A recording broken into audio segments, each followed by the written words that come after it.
Merhaba arkadaşlar, kanalıma hoş geldiniz. Bugünkü videomda yeni başlayanlar için kolay ve hızlı tığ işi kare motif yapılışını anlatacağım. Umarım sizler için faydalı bir video olur.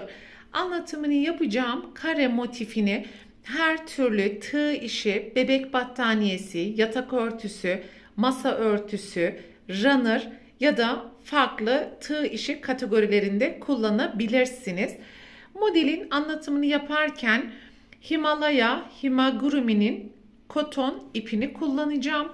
Tığ numarası olarak ise 2,5 milimetre ile desenin kurulumunu yapacağız. Hazırsanız haydi bu güzel motifin yapılışına başlayalım. Modelin kurulumuna sihirli halka yaparak başlayalım. 3 zincir ve sihirli halkanın içerisine 2 tane ikili trabzan,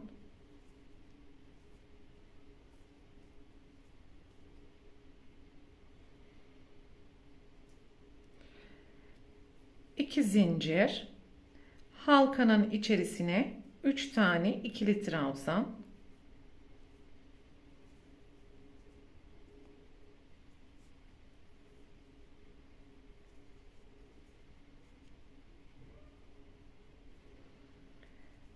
iki zincir, halkanın içerisine 3 tane tekrar trabzan,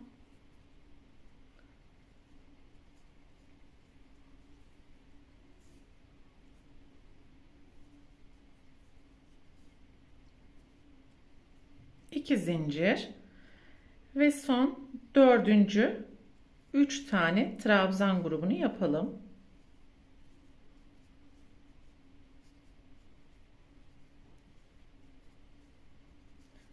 Yan yana toplam 4 tane trabzan grubunu oluşturmuş olduk.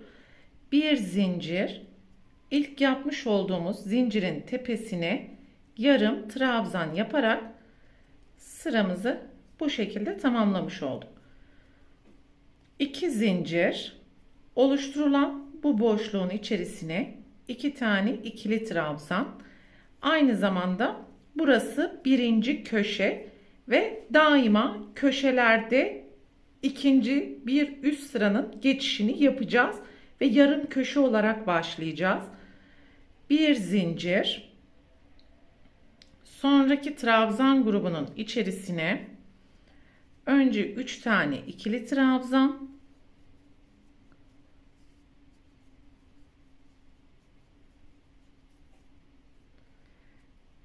iki zincir, aynı boşluğun içerisine 3 tane ikili trabzan,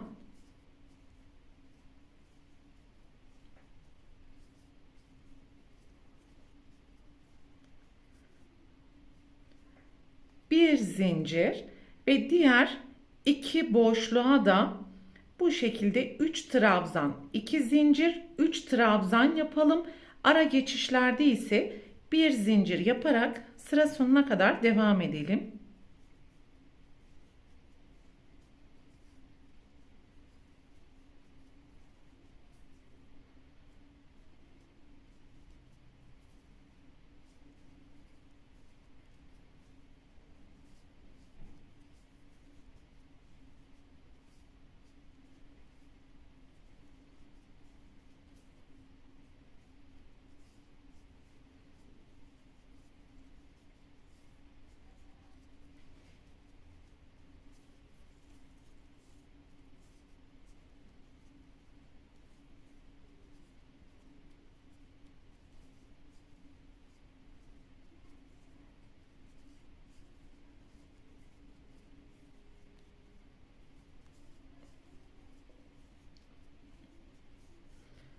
Ve şu anda 1, 2, 3 tane tam köşeyi oluşturmuş olduk.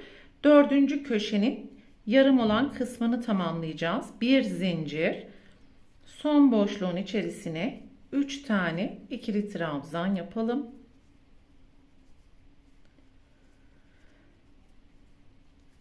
Ve daima sıranın sonunda bir zincir ile ilk zincirin tepesine yarım trabzan yaparak son köşeyi tamamlamış olacağız.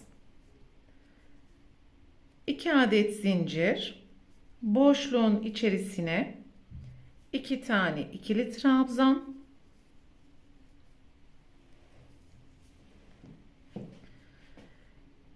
bir zincir, orta boşluğa 3 tane ikili trabzan,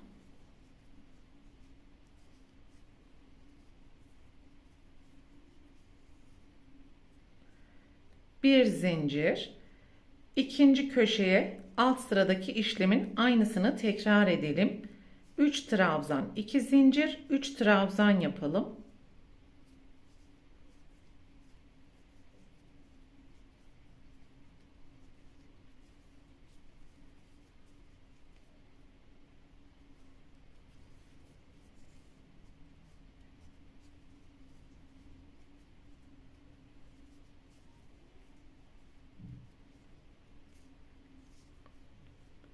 Bir zincir, orta boşluğa 3 trabzan,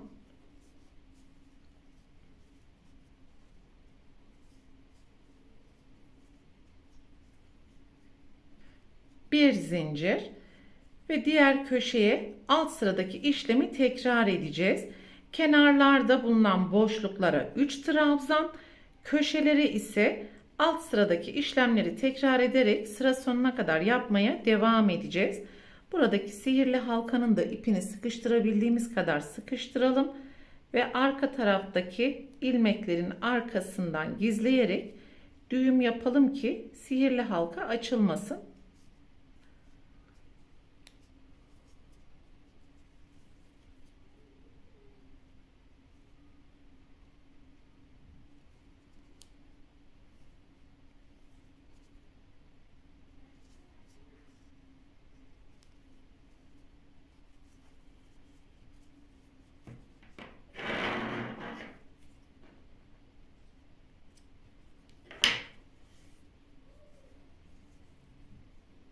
Sıra sonuna ulaştım ve son köşeyi tamamlamak için bir zincir yaptım ve bu boşluğun içerisine 3 tane ikili trabzan yapalım.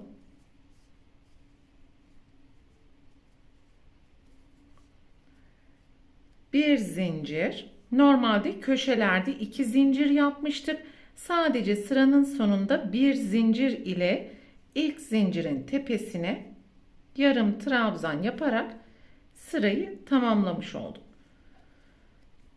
3 zincir, boşluğun içerisine alt sırada yaptığımız gibi 3 tane ikili trabzan başlangıç zinciri ile birlikte, bir zincir, sonra gelen boşluğun içerisine 2 tane trabzan, alttaki 3 trabzanın tepesine yan yana 3 tane trabzan,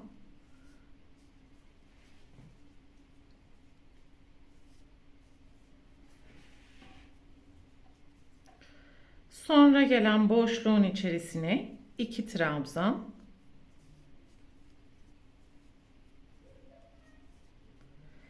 bir zincir, köşeleri aynı şekilde korumaya devam ediyoruz. 3 trabzan, 2 zincir, 3 trabzan yapalım tüm köşeleri.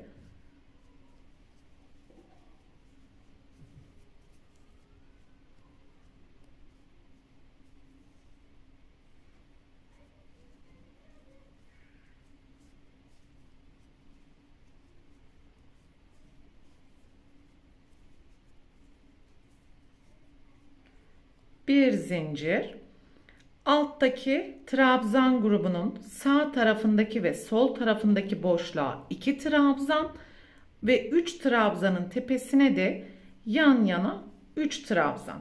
Bu şekilde sıra sonuna kadar yapmaya devam edeceğiz.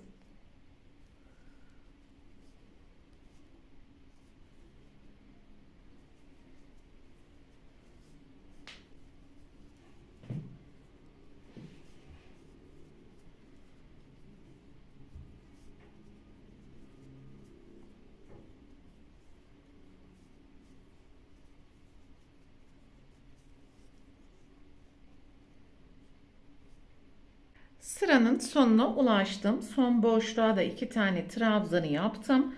Ve köşeyi tamamlamak için 3 tane trabzan yapalım.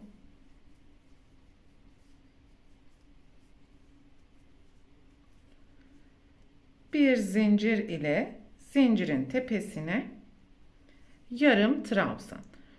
Ve ilk yapmış olduğumuz 1, 2, 3, 4. sıradan sonra her sırada desen kendisini tekrar edecek. Köşelere alt sırada olduğu gibi 3 trabzan, 2 zincir, 3 trabzan, kenarlarda bulunan trabzan gruplarının sağ tarafındaki ve sol tarafındaki boşluklara 2 trabzan, altta görmüş olduğumuz trabzanların tepesine trabzan yaparak bu sırayı da tamamlayacağız.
Ve bu şekilde kare motifi istediğiniz ölçü olana kadar büyütebilir ya da küçültebilirsiniz arkadaşlar. Ben burada ön hazırlık olarak yapmış olduğum kare çalışmasında sihirli halkadan sonra 1, 2, 3, 4, 5, 6 sıra yaparak kareyi oluşturdum. Daha küçük kare yapmak istiyor iseniz 5 sırada yapabilirsiniz ya da kareyi daha çok büyütebilirsiniz. Ve sıra sonuna gelene kadar bu şekilde yapmaya devam edeceğiz. İstediğiniz kare boyutuna ulaştıktan sonra sıranın sonuna geldiğimiz zaman 3 tane yine trabzan yapacağız. Fakat motifi bitirirken 2 zincir ile ilk zincirin tepesine kaydırma yaparak motifinizi bu şekilde tamamlayabilirsiniz. Bu videoda anlatacaklarım bunlardan ibaretti. Umarım sizler için faydalı bir video olmuştur. Sonraki örgü eğitim videosunda görüşene dek lütfen kanalıma abone olarak videomu beğenmeyi unutmayın. Hoşça kalın.